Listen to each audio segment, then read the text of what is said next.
ખેડા જિલ્લાના ડાકોરના ભોઈવાડામાં સ્માર્ટ મીટરનો કહેર, મજૂર પરિવાર પર વીજ બિલનું આબ ફાટ્યું. નમસ્કાર દર્શક મિત્રો, ચરોતર બ્રેકિંગ ઇન્ડિયામાં આપનું સ્વાગત છે. ડાકોરમાં સ્માર્ટ મીટરના વિરોધ વચ્ચે ડાકોરના ભોઈવાડા વિસ્તારમાં એમજીવીસીએલની કામગીરી સામે ગંભીર સવાલો ઉઠ્યા છે. સામાન્ય મજૂરી કરીને પરિવારનું ગુજરાન ચલાવતા અજયભાઈ ભોઈના ઘરે જૂનું વીજ મીટર બદલીને સ્માર્ટ મીટર લગાવવામાં આવ્યા બાદ કથિત રીતે અસામાન્ય રકમના વીજ બિલ આવતા પરિવાર ચોંકી ઉઠ્યો છે. મળતી માહિતી મુજબ અગાઉ આ પરિવારને 2 મહિને આશરે ₹1400 થી 1500 જેટલું વીજ બિલ આવતું હતું, પરંતુ સ્માર્ટ મીટર લગાવ્યા બાદ બિલની રકમમાં અચાનક જંગી વધારો નોંધાયો હોવાનો પરિવારનો આક્ષેપ છે.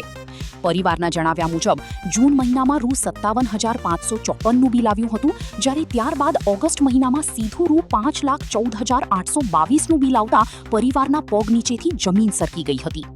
સૌથી મોટો સવાલ એ છે કે માત્ર એક પંખો, એક ફ્રીજ અને 4 જેટલા બલ્બનો ઉપયોગ કરતા આશરે 50 વર્ષ જૂના ઝૂંપડા જેવા મકાનમાં આટલી મોટી વીજ વપરાશ કેવી રીતે નોંધાઈ? અસામાન્ય વીજ બિલને લઈને પરિવાર દ્વારા તંત્ર સમક્ષ રજૂઆત કરવાની તૈયારી કરવામાં આવી છે. બીજી તરફ સમગ્ર મામલે મીટર રીડિંગ, મીટરની કામગીરી અને બિલિંગ પ્રક્રિયાની યોગ્ય તપાસ કરવામાં આવે તેવી સ્થાનિકોમાં માંગ ઉઠી છે. મજૂર પરિવાર માટે લાખો રૂપિયાનું બિલ બનતા હવે સવાલ એ છે કે આટલી મોટી વીજ વપરાશ ખરેખર થઈ છે કે પછી સ્માર્ટ મીટર અથવા બિલિંગ પ્રક્રિયામાં કોઈ ખામી છે? સમગ્ર મામલે એમજીવીસીએલ દ્વારા તપાસ કરી હકીકત બહાર લાવવામાં આવે અને જો કોઈ ભૂલ થઈ હોય તો પરિવારને યોગ્ય રાહત આપવામાં આવે તેવી માંગ ઊઠી છે. આવી જ તાજી અને વિશ્વસનીય ખબર માટે જોડાયેલા રહો ચરોતર બ્રેકિંગ ઇન્ડિયા સાથે. નામ રેખાબેન અજયભાઈ ભોઈ, ગામ ડાકોર, તાલુકો ઠાસરા. કયા વિસ્તારમાં રહો છો? ભોઈવાડા નગરી. સ્માર્ટ મીટર નખાયા પછી તમારે કેટલું બિલ આવ્યું?